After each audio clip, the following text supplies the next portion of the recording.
धर्म के आधार पर जनगणना के आंकड़े सामने आए। कुल जनसंख्या में हिंदुओं का अनुपात घटा, मुस्लिमों का बढ़ा, लेकिन मुसलमानों की जनसंख्या बढ़ने की रफ्तार तेजी से घटी है। और बड़ी बात यह है कि मुसलमानों की आबादी हिंदुओं के बराबर कब होगी। ये जो सवाल बार बार होता है कि ये तो ज्यादा तेजी से अगर मुसलमान बढ़ रहे हैं हिंदुओं से, तो एक दिन ऐसा आएगा कि मुसलमान हिंदुओं के बराबर हो जाएंगे, हिंदुओं से आगे निकल जाएंगे। लेकिन जो आंकड़े हैं उनको समझिए, ये होना असंभव है। अनुपात मुसलमानों में ज्यादा बढ़ रहा है और मुझे लगता है कि कोई न कोई इसके पीछे भी योजनाबद्ध तरीके से साजिश काम कर रही है। 10 साल, 15 साल, 20 साल, 25 साल में फिर बोलबाला हो जाएगा। कहाँ रहेगा जाकर हिंदुस्तान का? ये खतरा है। हिंदू तो हम दो, हमारे दो तक सीमित हो गया है। तुम 4 विज्ञान 10 बच्चा पैदा करके देश की गरीबी बढ़ा रहे हो। शेर का बच्चा एक ही नहीं, हमें 4 बच्चे चाहिए।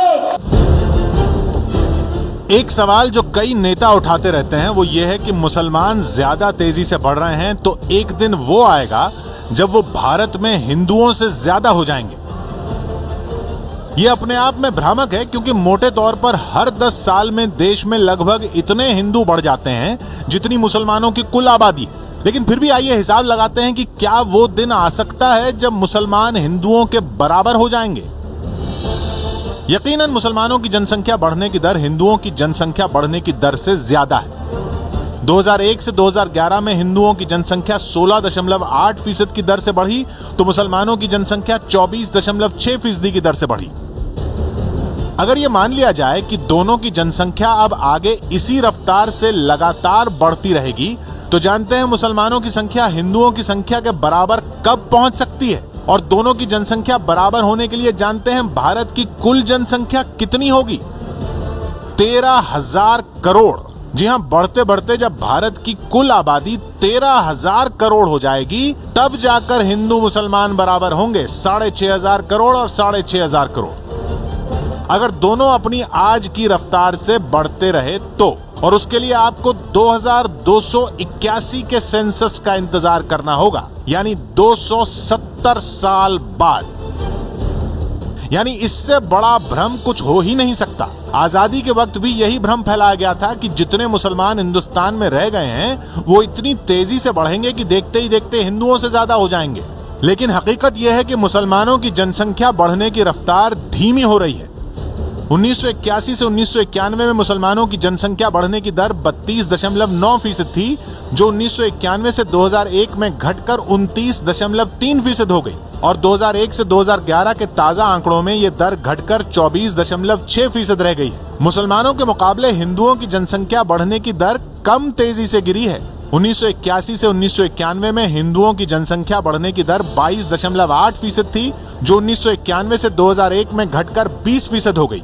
और 2001 से 2011 के ताजा आंकड़ों में यह दर घटकर 16.8% हो गई।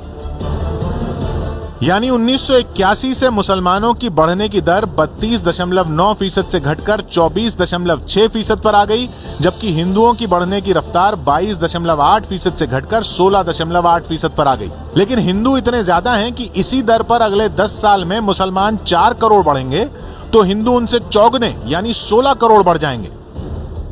यानी 2021 में हिंदू 112 करोड़ और मुस्लिम 21 करोड़। 2031 में हिंदू 131 करोड़ और मुस्लिम 26 करोड़। बढ़ते बढ़ते 100 साल बाद 2111 में हिंदू 455 करोड़ और मुस्लिम 155 करोड़। और 200 साल बाद 2211 में हिंदू 2150 करोड़ और मुस्लिम 1400 करोड़। और ऐसे बढ़ते बढ़ते 2281 में हिंदू 6378 करोड़ और मुस्लिम 6531 करोड़ होंगे। यानी 270 साल बाद जाकर मुस्लिम हिंदुओं से ज्यादा होंगे। अगर इसी रफ्तार से दोनों बढ़ते रहे तो मोटी बात यह है कि ये असंभव है।